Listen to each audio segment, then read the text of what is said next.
नमस्कार दोस्तों। अपने इस हिंदी सिलेबस को आगे बढ़ाते हुए देखिए हमने आपको अब तक जो पढ़ाया, सबसे पहले वर्णमाला, उसके बाद फिर आपको विकारी शब्द बताए। विकारी और अविकारी शब्द में क्या फर्क होता है देखो। अब विकारी शब्द चूंकि खत्म हो ही गए, विकारी शब्द एक होता है अविकारी शब्द।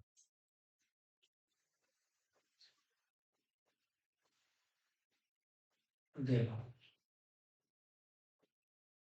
ऐसे शब्द जो एक ही फॉर्मेट में लिखे जाते हैं, एक ही रूप में हमेशा प्रयोग होते हैं, कभी बदले नहीं जा सकते, वो होते हैं अविकारी शब्द। उनमें कोई विकृति नहीं होती, उनका लिंग से, वचन से, काल से, किसी से, कारक से उन पर कोई प्रभाव नहीं पड़ता।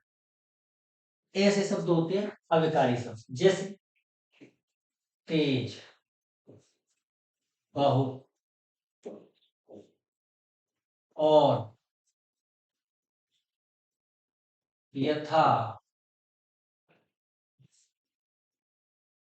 जैसे हमें इस शब्द का इस्तेमाल करना है, तेज। वह बहुत तेज दौड़ता है, वह बहुत तेज दौड़ती है, वह बहुत तेज दौड़ा था, वह बहुत तेज दौड़ी थी, वे बहुत तेज दौड़ सकते थे, वे बहुत तेज नहीं दौड़े। किसी भी वाक्य में हम प्रयोग कर ले, तेज जो शब्द है वो तेज ही लिखा जाएगा, इसमें कोई विकृति नहीं आ सकती। विकारी शब्द क्या होते हैं आपके साथ? ऐसे तो विकृति किसी में नहीं आती, तो आप समझने की कोशिश कीजिए कि ये जैसे विकारी शब्द। मैंने यहाँ एक शब्द लिखा, लड़का। ये क्या है? पुल्लिंग है, एक वचन है, संज्ञा है। कौन सी संज्ञा है? जातवाचक। जब हम इसे देखते हैं तो ये क्या? पुल्लिंग, जातवाचक संज्ञा, एक वचन। अब हम इसके लिंग, वचन, काल, कारक जैसे ही बदलेंगे, इसे विकृत रूपों में लिखा जा सकता है। जैसे लड़के, इसके वचन बदल गए, ये बहुवचन हो गए, लड़कों। ये हो गया बहुवचन। लड़की, लड़कियां,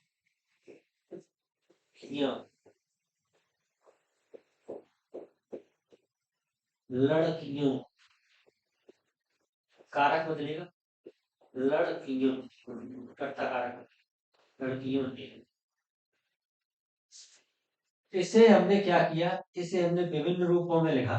ये इतने या इससे भी अधिक कोई शब्द, इतने या इससे भी अधिक रूपों में लिखा जा सकता है। कोई ऐसा शब्द जो एक से अधिक रूप में लिखा जा सकता है, कहने पर जिस शब्द में विकृति आ सकती है, वो होते हैं विकारी शब्द। विकारी शब्दों में क्या क्या होते हैं? इसमें होते हैं संज्ञा,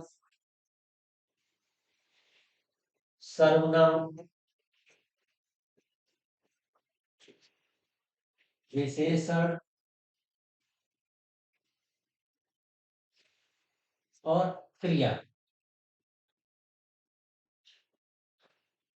कल आपने क्या पढ़ा था? क्रिया। यहां तक की क्लासें आपकी कंप्लीट हो चुकी है। अब हमें आज से पढ़ने अविकारी शब्द। विकारी और अविकारी शब्द में सिर्फ यही फर्क होता है कि अविकारी शब्द जैसे हैं, जो शब्द जिस फॉर्मेट में लिखा है वो हमेशा हर जगह लिंग, वचन, कारक, काल कुछ भी बदल जाए, लेकिन विकारी शब्द, अविकारी शब्द वो अपने मूल रूप में ही हमेशा लिखे जाते हैं। इन्हीं का एक दूसरा नाम होता है अव्यय। अब परीक्षा में प्रश्न कैसे आते हैं? निम्न में से कौन सा शब्द अव्यय है? जैसे एक प्रश्न आता है परीक्षा में कई बार, निम्न में से अव्यय क्या है? अव्यय क्या है? चार विकल्प लिख दिए उन्होंने। उन्होंने लिख दिया औरत, फिर लिख दिया हिमालय, फिर लिख दिया अच्छा, तो एक लिख दिया इधर। अब विद्यार्थी कंफ्यूज हो गए, उन्हें पता ही नहीं कि औरत क्या है। जातिवाचक संज्ञा है, संज्ञा क्या होती है? विकारी शब्द, इसे बदला जा सकता है। हिमालय क्या है? व्यक्तिवाचक संज्ञा है, इसे बदला जा सकता है। अच्छा क्या है? विशेषण है, इसे बदला जा सकता है। इधर क्या है?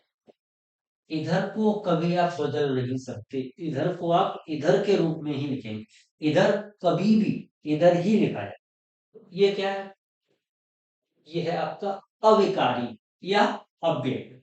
आज का यही टॉपिक है। अविकारी शब्द क्या होते हैं और अव्यय क्या होते हैं, देखो शुरू करते हैं। अव्यय आपको बताया जा चुके हैं, ऐसे शब्द जिनमें कभी विकृति हो ही नहीं सकती, वो अव्यय होते हैं। अव्यय इन 5 प्रकार के होते हैं। क्रिया विशेषण। विशेषण आपने पढ़ा, विशेषण वो शब्द होते हैं जो संज्ञा या सर्वनाम की विशेषता बताते हैं। लेकिन क्रिया विशेषण वो शब्द होते हैं जो किसी क्रिया की विशेषता बताते हैं। जैसे क्रिया की विशेषता, उदाहरण के लिए जैसे यहाँ मैंने लिखा, वह वह धीमे बोलता है।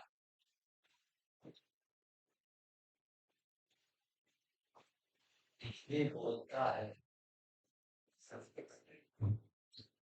या यहाँ मैंने लिखा, विराट ने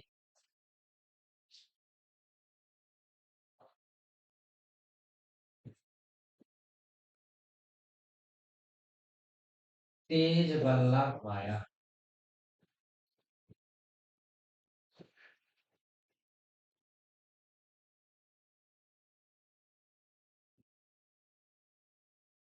या विराट ने बल्ला बहुत तेज घुमाया। इस तरीके के जो शब्द है, जैसे ये शब्द है यहाँ धीमे। ये क्या है? बोलने की विशेषता बता रहा है। वो बोल तो रहा है, लेकिन कैसे बोल रहा है? धीमे बोल रहा है। जैसे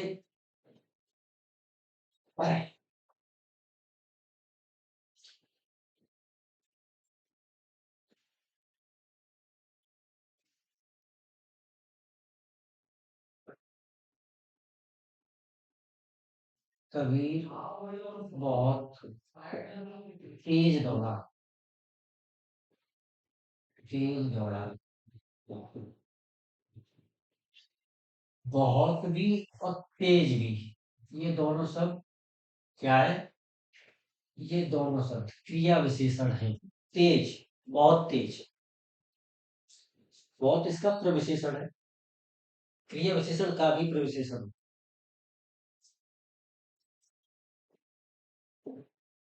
ऐसा कोई भी शब्द जो किसी क्रिया की विशेषता बताता है, क्रिया विशेषण कहलाता है।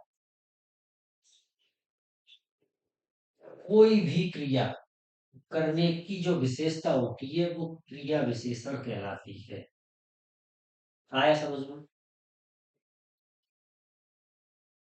दूसरे होते हैं संबंध बोधक।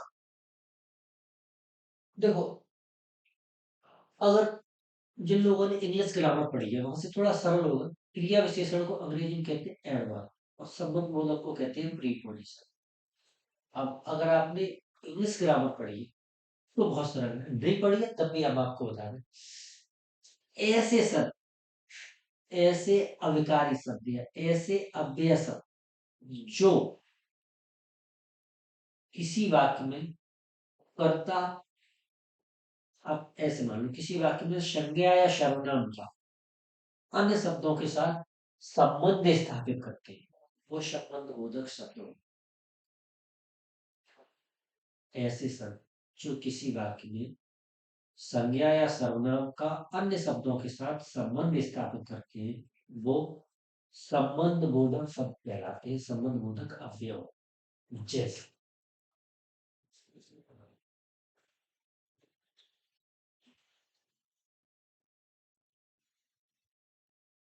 मैंने तो उसे देखा भर था। देखा, हाँ, ये जो है, ये इससे इसका संबंध स्थापित है। मैंने तो उसे देखा भर था। या राम की अपेक्षा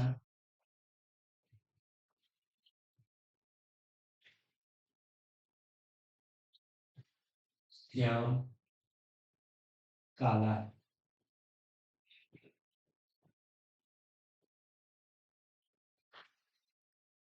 अपेक्षा जो शब्द है, ये सब क्या कर रहा है, दोनों में एक संबंध स्थापित कर, राम की अपेक्षा श्याम काला, या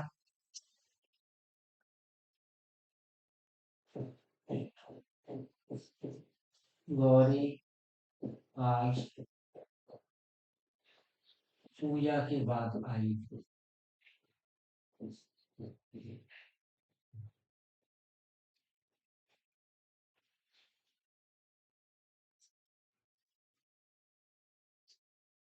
ये जो शब्द है बाद, ये क्या है कुलदीपक, ये जो शब्द है बाद, ये शब्द क्या है, ये शब्द संबंध बोधक शब्द है।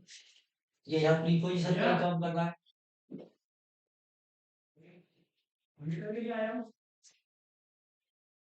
ऐसे तो बोलो, मेरे पास 10 रुपए मात्र हैं।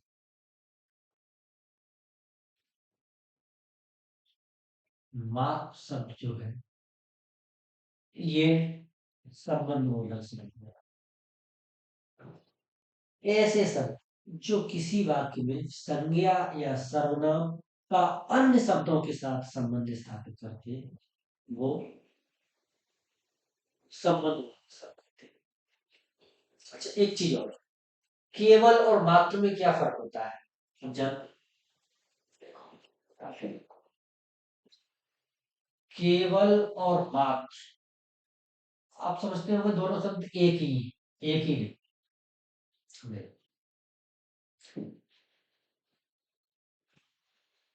केवल क्या होता है, केवल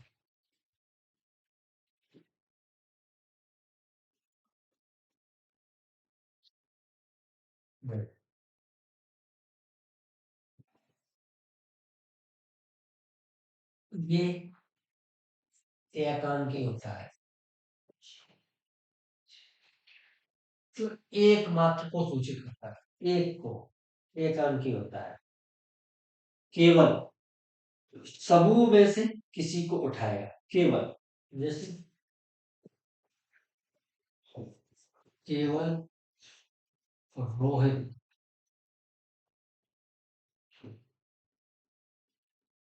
शर्मा ने ही शतक लगाया।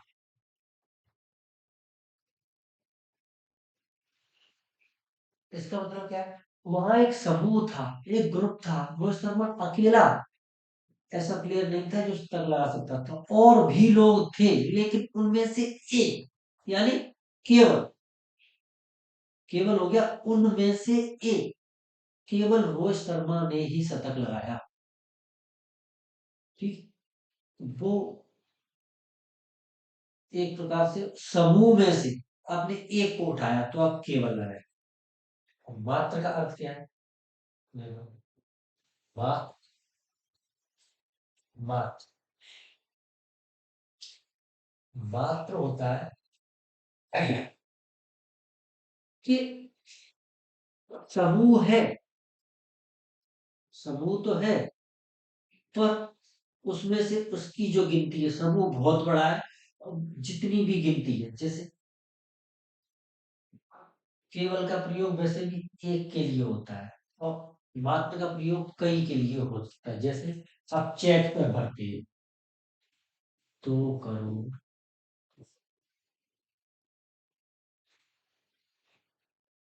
26 लाख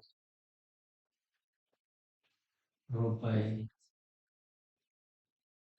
मात्र, मतलब ये यहाँ आके हम रुक गए, संभावना और भी थी, मात्र किसी भी संख्या के पीछे लगाया जा सकता है उस, या मात्र जिस शब्द के पीछे लगाता है उसका मतलब ये है कि यहाँ आके हमने खत्म किया है, यहीं तक था। ये फर्क होता है केवल और मात्र। चलो, तीसरा होता है समुच्चय बोधक। समुच्चय बोधक क्या होता है? समुच्चय बोधक का मतलब है अंग्रेजी में कंजक्शन। कंजक्शन कौन से शब्द होते हैं? जो दो वाक्यों को जो, या दो शब्दों या दो वाक्यों को जो जोड़ने का काम करते हैं।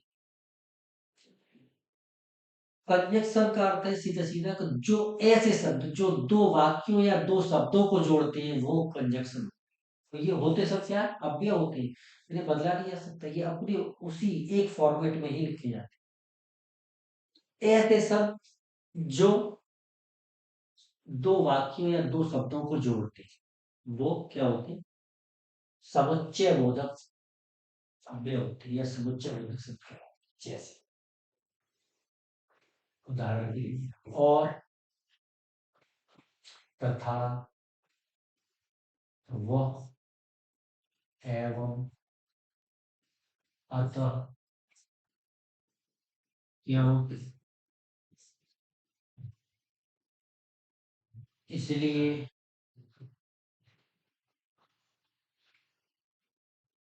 बल्कि, वरन, ऐसे बहुत सारे शब्द होते हैं, बहुत सारे शब्द। ये सभी समुच्चय बोधक शब्द हैं। देखो, अब इनके सेंटेंस बना के देखो। जैसे राम और श्याम नाव में बैठे हैं, दोनों शब्दों को जोड़ा, राम और श्याम। या इसी सेंटेंस में रवि ने खाना खाया और वापस चला गया, दोनों सेंटेंसों को जोड़ा। यानी ये दो वाक्यों को भी जोड़ सकते हैं और दो शब्दों को भी जोड़ सकते हैं। ऐसे शब्द जो दो वाक्यों या दो शब्दों को जोड़ते हैं वो समुच्चय बोधक शब्द कहलाते हैं। लोग कंफ्यूज होते हैं कि ये तो संबंध बोधक नहीं होते। संबंध बोधक में वो होते हैं जो संज्ञा या सर्वनाम का बाकी में दूसरे शब्दों के साथ संबंध जोड़ते हैं, संबंध स्थापित करते हैं, वो होते हैं संबंध बोधक। अंग्रेजी में जो रोल प्रीपोजिशन का होता है, हिंदी में वो संबंध बोधक होते हैं। अंग्रेजी में जो रोल कंजक्शन का होता है वो रोल हिंदी में समुच्चय बोधक। जैसे इसमें आप किसी से भी बना लीजिए सेंटेंस।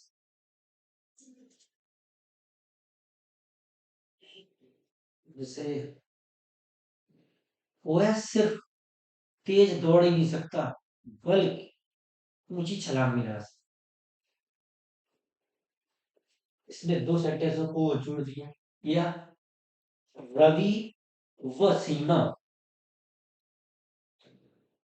दोनों ही खेल हो, वो शब्द ने रवि और सीमा दोनों जोड़। इसलिए जैसे तुमने मेरी बात नहीं मानी इसलिए मैं अपने आप को आपसे अलग करता हूं, इसलिए से जोड़ दिया आपने। ऐसे जो शब्द जो दो शब्दों या दो वाक्यों को जोड़ने का काम करते हैं उन्हें समुच्चय बोधक शब्द कहते हैं। ये सब होते क्या है? अव्यय। इन्हें विकृत नहीं किया जा सकता, बार बार कह रहा हूं, ध्यान रखो। इसके बाद आते हैं आपके विस्मयाद बोधक। विस्मयाद बोधक में ऐसे सब जो आपको, विस्मय बोधक में क्या क्या होता है बताएगा कोई? देखो, मैं कुछ शब्द लिखता हूँ फिर आपको पता लगे। अरे, वाह, शाबाश,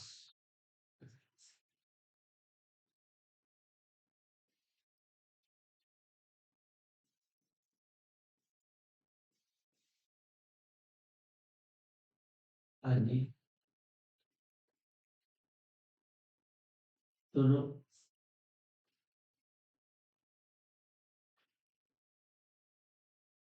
क्या? वाह! इस तरीके के जो शब्द हैं, ये सब इन शब्दों से इनसे आप ट्रांसलेशन बनाइए, इनसे आप वाक्य बनाइए, तब आपको पता लगेगा विस्मयादिबोधक क्या होते हैं। ऐसे शब्द जो विस्मय, शोक, हर्ष, ग्लानि इत्यादि भावों को प्रकट करते हैं और इनके पीछे ये मार्क होता है। अंग्रेजी में इसे एक्सक्लेमेटरी बोलते हैं, हिंदी में इसे बोलते हैं विस्मय सूचक चिन्ह। ये जो चिन्ह है ऐसे करके फिर यहाँ पे दिया है। इसे बोलते हैं विस्मय सूचक चिन्ह। ये जो है एक्सक्लेमेटरी मार्क, इसे बोलते हैं विस्मय सूचक चिन्ह। ये विस्मयार्थ शब्दों के बाद लगाना ही होता है। जैसे परीक्षा में ये पूछे इनमें से कौन सा शब्द विस्मयार्थ है, तो उसके पीछे ये निशान लगा हुआ है, तो इसका यही क्या, इन शब्दों से सेंटेंस कैसे बनते हैं। और ये जो होते हैं ये भी, ये अव्यय है, इन्हें विकृत नहीं किया जा सकता, ऐसे ही लिखे जाएंगे। तो इनसे सेंटेंस बना, अरे क्या कर रहे हो, वाह कितना सुंदर है। या जैसे शाबाश, ये हुई ना बात। नहीं, ये नहीं हो सकता। क्या? नहीं, मैं ये कभी नहीं करूँगा। नहीं, बकवास नहीं। अजी, सुनते हो? या जैसे सुनो, फिर कुछ भी बोल, सुनो, आपने मेरी किताब कहाँ रख दी? क्या? पोहे के पास होगी? ऐसे ऐसे, वाह! ऐसे जो सेंटेंस है, अच्छा ये दो बार लग गया है, चलो कोई नहीं।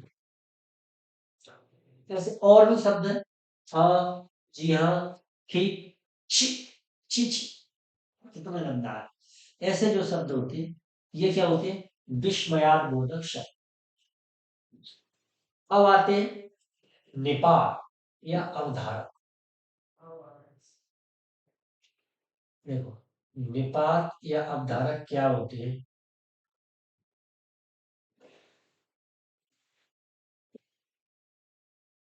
ये वाले।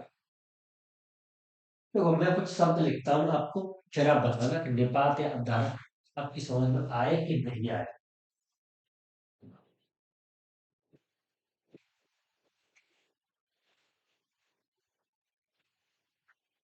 ध्यान रखना क्योंकि पीछे एक्सक्लेमेटरी नहीं लगा रहा हूं मैं।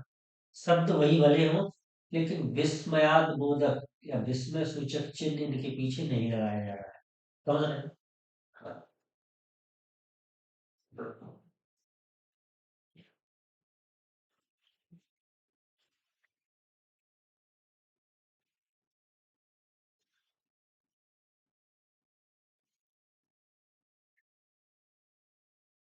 ये ही लिखा हुआ है ही।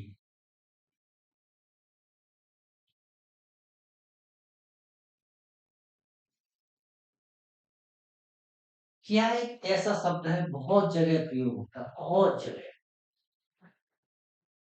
बहुत जगह।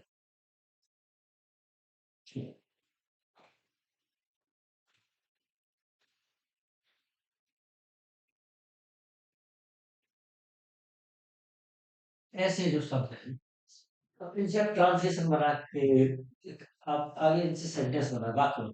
देखो जैसे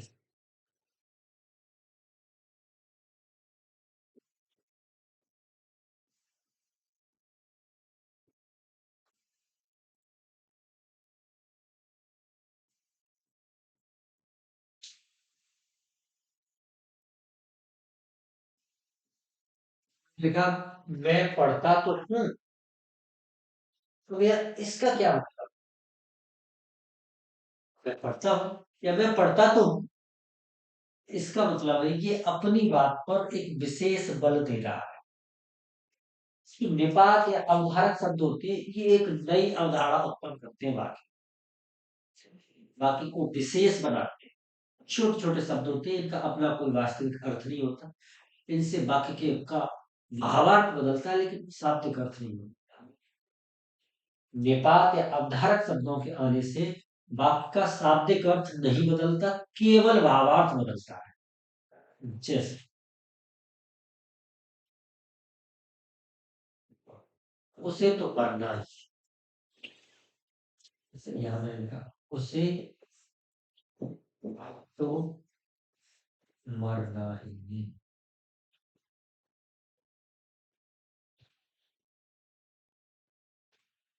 ये जो ही शब्द है, ये जो शब्द, ये दोनों क्या है?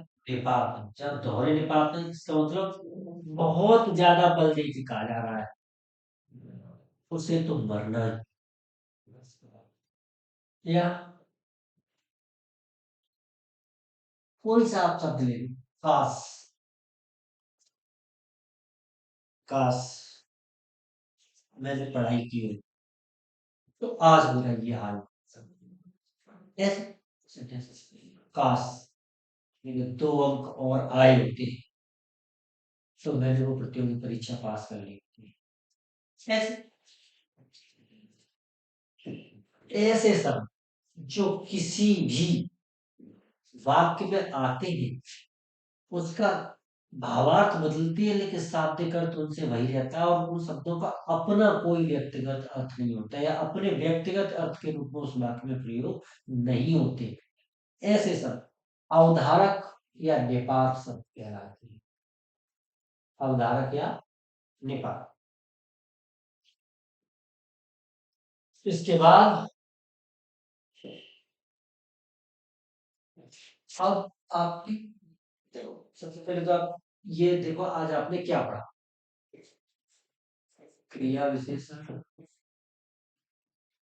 एक बार इसे रिपीट कर दे बस, फिर आपकी क्लास।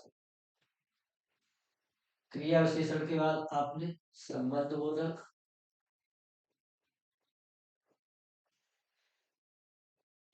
संबंध बोधक, इसके बाद समुच्चय बोधक,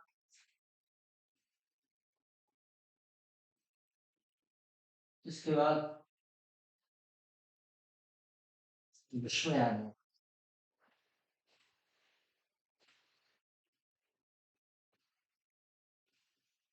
विस्मय आदि बोधक, इसके बाद निपात। एक बार जल्दी से, इन्हें क्या कहते हैं? अवधारक भी कहते हैं। अवधारक, देखो ये क्या होते हैं?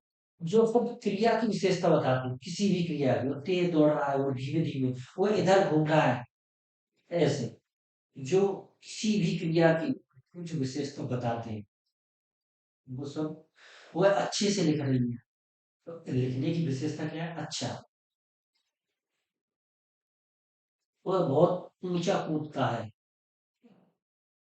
कूदने की विशेषता ऊंचा।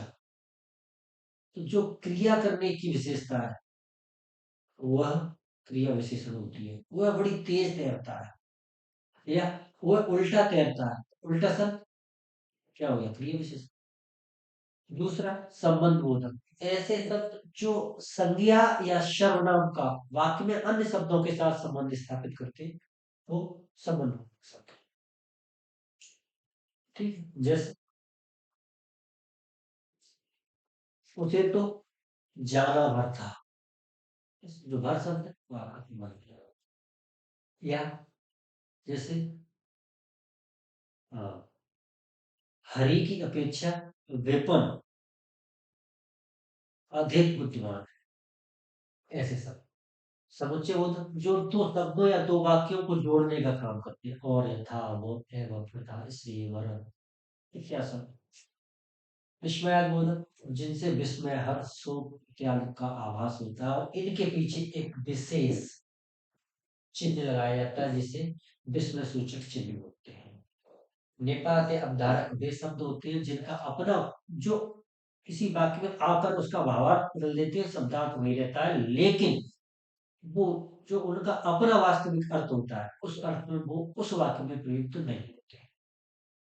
जैसे क्या का वास्तविक अर्थ तो ये प्रश्न पूछ रहा है, लेकिन अगर कहीं वो निपात के रूप में आया तो वो अपने उस अर्थ के रूप में प्रयुक्त नहीं है। ये होते हैं निपात। मेरा वादा है हिंदी की ऐसी कोई भी प्रतियोगी परीक्षा नहीं होती जिसमें आज की क्लास से एक प्रश्न ना आए। इस क्लास को आप यहाँ बहुत छोटी बनाई गई है आपके वक्त को देखते हुए, लेकिन फिर भी मैं चाहूंगा कि आप इस क्लास को गहराई से लें, फिर इसके लिए नए उदाहरण बनाने की कोशिश करें। आप जितने अधिक उदाहरण इस क्लास के में बना पाएंगे उतना ही आप इसे समझ पाएंगे। आज के लिए इतना ही दोस्तों। जय हिंद, जय भारत। अगली क्लास में आपको अवसर और प्रत्यय कराएंगे। बाय। जय हिंद, जय भारत।